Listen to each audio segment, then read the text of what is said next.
Syederalun sebanyak 3.917 siswa dan guru di Banda Aceh mengikuti evakuasi mandiri dan peringatan dini siaga bencana melalui siaran digital di Gedung Museum Tsunami pada Kamis 26 Oktober 2023.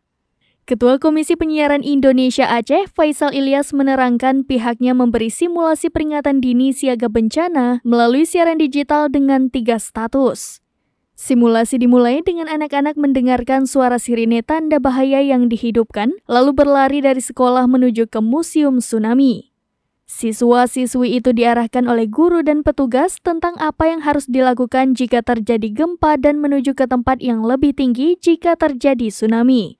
Simulasi itu diikuti oleh 11 sekolah yang terdiri dari SDN 1 Banda Aceh, SDN 2 Banda Aceh, SMA 1 Banda Aceh, SMPN 1 Banda Aceh, SMAS Al-Misbah, SMPN 17 Banda Aceh, SD 2 Muhammadiyah Banda Aceh, SDS Karya Budi, SMPS Budi Dharma, SMAS Katolik, dan TKS Kartika.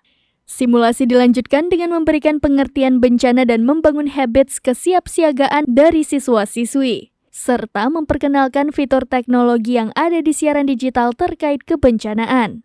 Faisal melanjutkan peringatan dini atau Early Warning System atau EWS berkolaborasi dengan Kominfo, KP Pusat, serta lembaga penyiaran multiplexing.